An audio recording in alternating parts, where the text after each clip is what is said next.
Hey everyone, Rascal here. And Mama, welcome to Paws On Animation and our podcast. And today we're covering the animated Disney sequel, Peter Pan Return to Neverland. Now this is one of the many Disney DVD sequels that were coming out in the 2000s, with this one being a sequel to the 1953 Peter Pan movie, only this time it centers around Wendy's daughter Jane, who's being kidnapped to Neverland by Captain Hook. Yes, and really. yes, the woman is the focus in a Peter Pan movie. Somehow, yes. But before we start, be sure to like, subscribe, in case we some future podcasts and one of Paws videos. Thank you for joining us today, subscribing, sharing our videos, commenting. We hope you're enjoying your summer. As always, we appreciate you. Yes. So what's funny is when you look up the information on this, it's got 4 or 5 different titles. Return to Neverland, also known as Peter Pan and Return to Neverland, also known as Peter Pan, Return to Neverland, or simply Peter Pan 2. Why does it have 4 titles? It's all in the same country. And the covers are also different. The one that we have is animated looking, with Hook and Peter. And you've got one that's a theatrical release poster where it's just green, silhouette. Right, with a silhouette of Peter. So you're not sure why Disney chose this route to have all these different versions come out, as if it was going to make it better depending on which one you watch. Right. And like we said, this is one of those direct-to-DVD sequels, but they claim it was actually in theaters at one point, so I guess they put it there El later.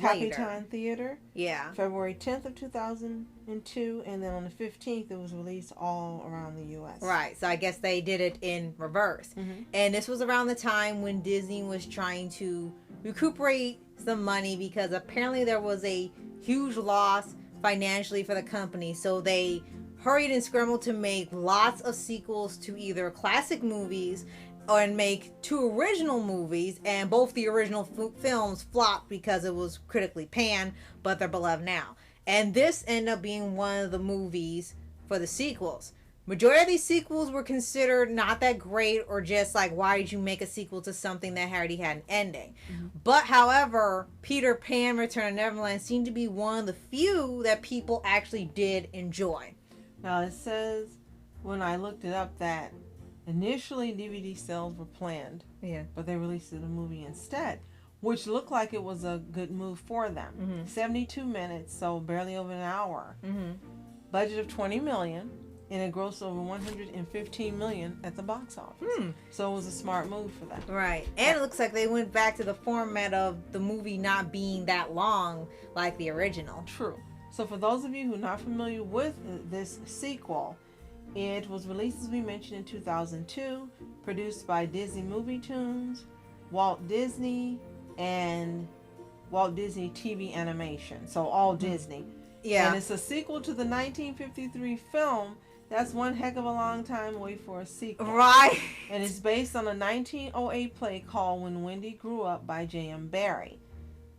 Really? And when we watched it... So it's actually real. Yes. And when we watched it, it was kind of funny because Hook is an idiot in here. Because he gets to the house and Rascal said, well, you know, no one ages in their world, so maybe. But he's seen Wendy before, and Jane looks nothing like Wendy looked when she was a girl.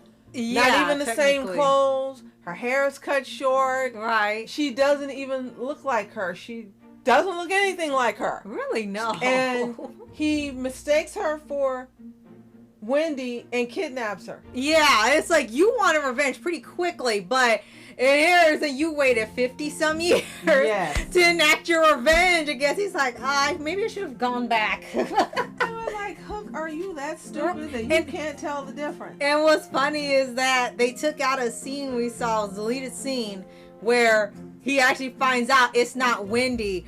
And it's like, I don't know why you bother taking it out. It already was the wrong girl anyway. And he immediately jumps to just throw her into the ocean and feed her to a squid. It's like, dang, he already jumped to death. Right. He didn't waste time. Overboard immediately. Oh my God. And then what I thought was funny, 2 other things. One, you just keep calling her Wendy, Darling, but her name isn't Darling because she got married to a soldier named Edward. So now it's a different name. Right. But you never find out what that name is. Then we have to call her Wendy Darling. You won't tell me her new name. And she has 2 kids, Jane and Danny. And I don't think we find out how old Jane is. We know Danny is 4. Right. But some questions are just left unanswered. Yeah. Which kind of doesn't make any sense when you think about it. And you could tell part of this was rushed. There were actually some things that were well done in here. And one of them, like we said, was that they kept it short. It was only an hour and 17 minutes. It wasn't long at all, just like the original one wasn't that long. Mm-hmm. But you could tell there were some things they took out and changed to make it out faster. Like, certain characters from the original are not in here due to the portrayal of them in the first film. They still have the same main cast, but now you've got Jane by herself, and her brother didn't get to go along, which was unfair. Yeah, we didn't understand that. Like, why is your little brother with you? Right. Why is it just you? Why is it your movie? Right. You don't even believe in him. So, yeah. And they do end up doing something with this storyline, but you could tell, even though it wasn't bad, there were some things rushed and cut during this production, because you could tell there should have been a little more going on. But maybe they wanted to keep it simple too and try to get it out faster, even in 2002. Now, what I thought was interesting, of course, because of the amount of time that passed, you're not going to have the original characters. You only had one, Catherine Beaumont, who voiced Wendy in the first film, which was a great move. They originally recorded her doing the dialogue. Mm-hmm. But then they decided that her voice sounded too old and replaced her with Kathy Soucie. Really? Oh. So we only get to hear her in here. That sucks. Yeah. And for the thing that did work, it's actually a few things. And for the stuff that people liked, one would be animation actually was still high quality. True. Everyone had the same designs they did in the 50s one. And the new voice actors sounded just like really the original people. Mm-hmm. So they didn't skimp out on voice acting or animation. They made it look really fluid. And it was still 2D and hand-drawn. It wasn't all 3D. Yes.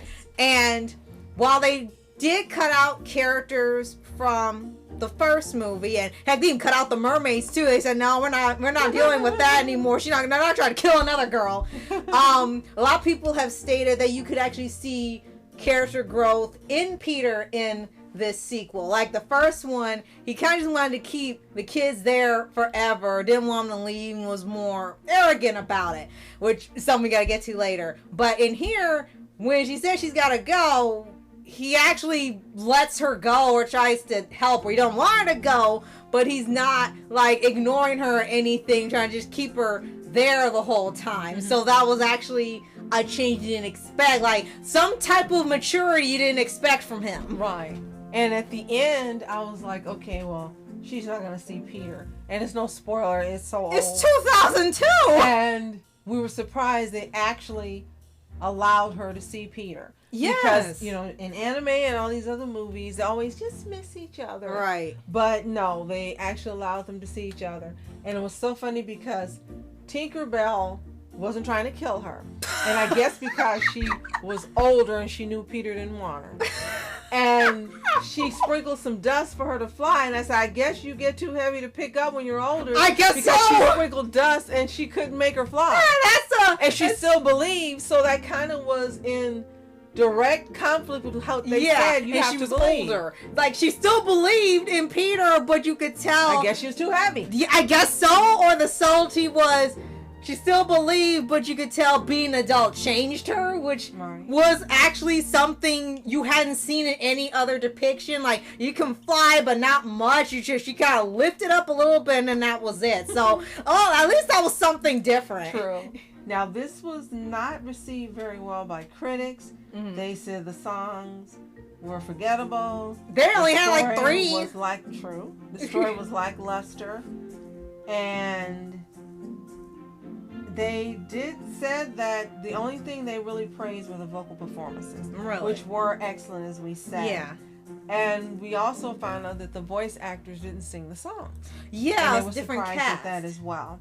They said it's a forgettable sequel. And I'm going to have to unfortunately agree because we've seen it. It's been great. But I won't be talking about it by this time next year. No, only maybe thinking bits. about it. Yeah, only maybe bits. Now, the couple things we did think were funny that were additions is that they kept it really fluid, animated, and fun like the original, even doing lots of callbacks to the first film, so at least they knew the movie they were talking about. Sure. They even let Jane be wrong and learn a lesson in here, unlike later versions in the live action movie that just took from here and made that thing and made it even less entertaining. Right. And then the third thing would be Peter was actually a little more aware of how the girls were. My God. It was one of the funniest lines in there when he took away from the mermaids. He was showing Jane over Neverland, and she was asking what were the mermaids' problem, because they were trying to, I guess, drown her without saying it yet again. And he said, oh, that's no big deal. All girls act like that around me. And they're all jealous. Like, oh, so you're aware of what you do to girls. How many years? He knows his Riz. I think that's actually funny.